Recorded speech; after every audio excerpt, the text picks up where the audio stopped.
করে পেটকে ক্লিন করে ফেলে। এই প্র্যাকটিস চলে কয়দিন?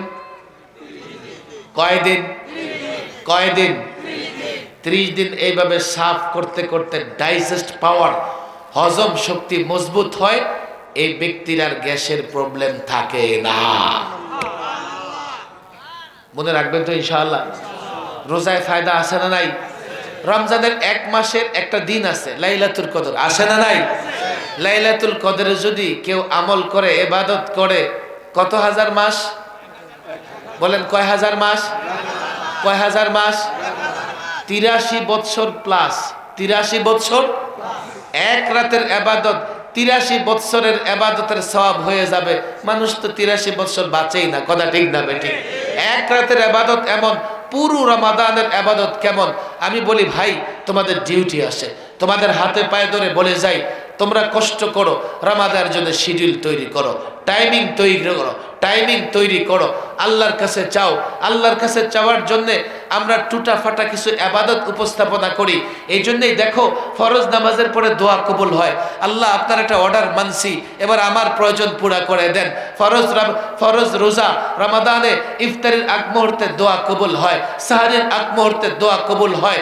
তোমাদের জীবনে কষ্ট আসে, দেখো আল্লাহ তাবারক ওয়া তাআলা অনেক এমন ব্যক্তিকে জীবন শুরু করেছে, অন্যের ঘরে কামলা দিয়া জীবন শুরু করেছে, শ্রমিক হিসেবে 4টা 5টা গার্মেন্টসের মালিক বানিয়ে দিয়েছেন কে? এমন দৃষ্টান্ত আছে না নাই? বাংলাদেশে যারা বড় লোক আছে, আপনি মনে করেন সবাই স্বর্ণের চামচ মুখে দিয়ে জন্মাইছে? আমি যদি বলি, ইতিহাস বলতে থাকি, রাত শেষ হয়ে যাবে। ম্যাক্সিমাম বড় লোক মা ঘরে ভাতের জোগাড় করতে পারে না, পেটের টানে ঢাকায় আসছে। আল্লাহ ওদেরকে রাজত্ব দিয়েছে, কথা ঠিক না বেঠিক? আল্লাহ আমাদেরকে কেন দিবে না? বলবো হুজুর আমরা এত বড় লোক হতে চাই না, তবে এতটুকু তো চাই যে দুনিয়াতে যাতে ইজ্জতের সঙ্গে থাকতে পারি। চাই কি চাই না? দুনিয়াতে আমরা ইজ্জতের সঙ্গে থাকতে চাই তো একটা নিরাপদ বাসস্থানের দরকার আছে তো না নাই? সন্তানদেরকে মানুষ বানানোর দরকার আছে না নাই? এগুলো চাইবো কার কাছে? বলেন কার কাছে?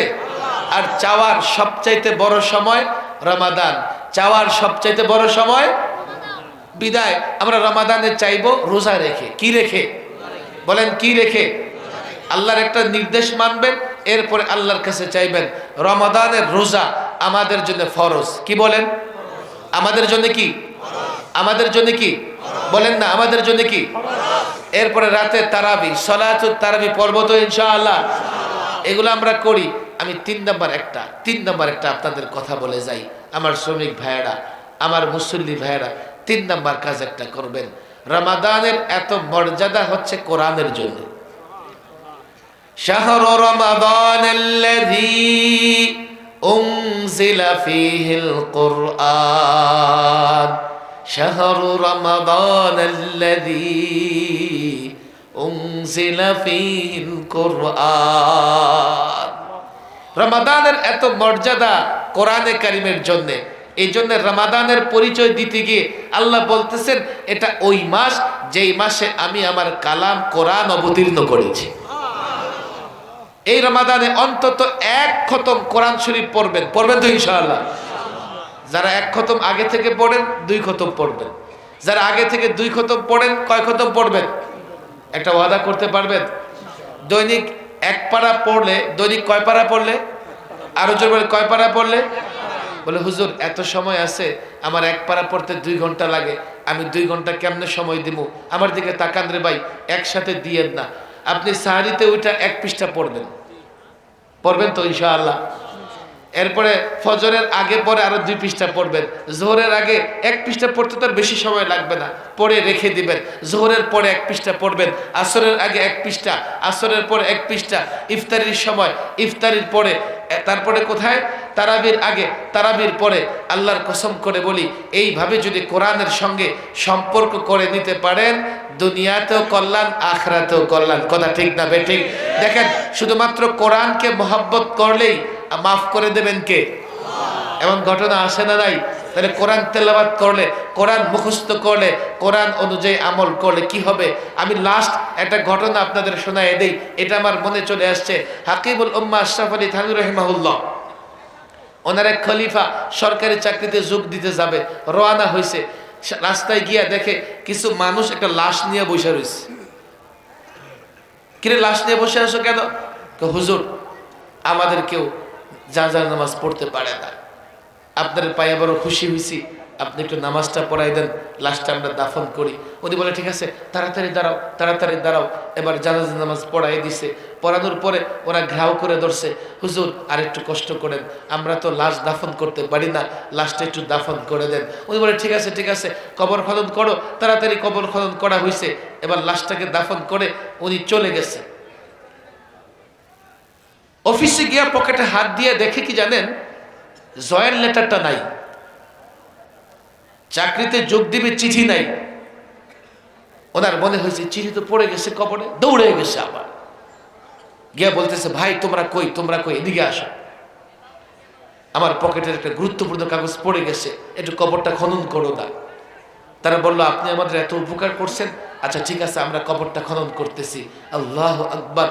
কবর খনন করে দেখলো পুরো কবর জান্নাতের ফুল দ্বারা পরিপূর্ণ হয়ে আছে। ওনার তো এখন মাথা ঘুরতেছে, হায় হায় হায়, যে এলাকার লোকেরা জানাজার নামাজ পড়তে পারে না, লাশ কবরে রাখতে পারে না, ওই এলাকায় এমন আল্লাহওয়ালা কোত্থেকে আসলো? এই লোকেরা বলো, সে কি আমল করতো? হুজুর কি করতো?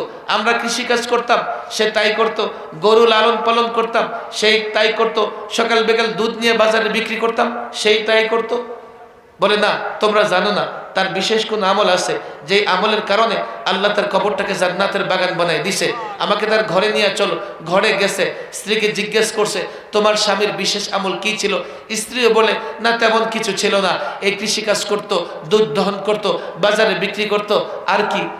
তবে হ্যাঁ, আমি মাঝে মধ্যে দেখতাম ওই তাকের উপরে একটা বই রাখা আছে, বই রাখা আছে, এই বইটা হাতে নিত, নিয়ে চুমু খাইতো, চোখের পানি ছাড়তো, ছাইরা আঞ্চলিক ভাষায় বলতো, ইয়ে বি সচ কাহান, ইয়ে বি সচ কাহান, ইয়ে বি সচ কাহান, এটা সত্য, এটাও সত্য।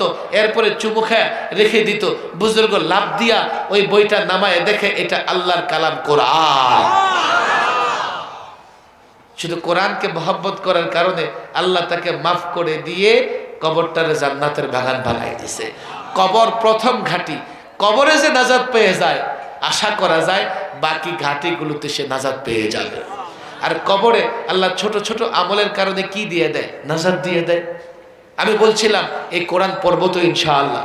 আমি যুবক ভাইদের হাতে পায়ে ধরি, আমি মাদ্রাসার দায়িত্বশীল ছাত্রদের বলি, আমাদের রমাদানে প্রত্যেক মসজিদে কোরআনের দর্স হওয়া চাই, প্রত্যেক মসজিদে কোরআনে কারীম শিক্ষা দেওয়া চাই। যুবকরা কোরআন জানে না, না জানলে তারা কোরআন পড়বে কেমনে? কেমনে পড়বে? দেখেন আমি সারা রাত ওয়াজ করি, কিন্তু আপনি আল্লাহর কালাম কোরআনটাই পড়তে পারলেন না, জীবনের পুরাটাই অসম্পূর্ণ থেকে গেল। আল্লাহর কালাম পড়ার দরকার আছে না নাই? বলেন আছে না নাই? আমি ওয়াদা নিয়ে আপনাদের গুনাহগার বানাবো না, তো আমার মনে হয় আমরা এই নিয়তে ওয়াদা করি, আল্লাহ যাতে তৌফিক দেয়। হাত উঠান। অন্তত এক খতম কোরআন শরীফ পড়ার চেষ্টা করব তো ইনশাআল্লাহ। কেউ যদি পড়তে না পারে শিক্ষা করার চেষ্টা করব তো ইনশাআল্লাহ। বলেন শিক্ষা করার চেষ্টা করব তো ইনশাআল্লাহ। আমরা যদি কোরআন পড়া শিখতে চেষ্টা করি, ছাত্র হয়ে যাব। কি হয়ে যাব? কি হয়ে যাব? তালিবুল ইলম। তালিবুল ইলমের মর্যাদা জানেন? রাস্তায় হাঁটলে ফেরেশতারা তার পায়ের নিচে পর বিছায়া দেয়, ডানা বিছায়া দেয়। তালিবুল ইলমের মর্যাদা জানেন? যে তালিবুল ইলম শিক্ষা করতেছে, সে জান্নাতের পথে চলতেছে। কেউ যদি জান্নাতের পথে চলতে চলতে যাবে কোথায়? আপনি যদি কোরআন শিখতে থাকেন, আপনি তালিবুল ইলম, আপনি ছাত্র হয়ে যাবেন। ওই অবস্থায় যদি মৃত্যু হয়ে যায়, জান্নাতে চলে যাবেন। করবেন তো ইনশাআল্লাহ? শিক্ষা করার চেষ্টা করবেন তো ইনশাআল্লাহ? হাত নামান। এটাই ওয়াজ। রমাদান আসতেছে, আমরা বিশাল এক মাসে নিঃসন্দেহে আল্লাহ তাবারক ওয়া তাআলার কাছে দোয়া করতেছি, সবার হায়াত যেন আল্লাহ বৃদ্ধি করে দেয়, আমাদেরকে যেন রমজান পর্যন্ত পৌঁছায় দেয়। অনেক রাত হয়েছে, কথা অনেক বলছি আমি। আমরা এখন পারিশ্রমিক চাইবো, মজুরি দিব কার কাছ থেকে?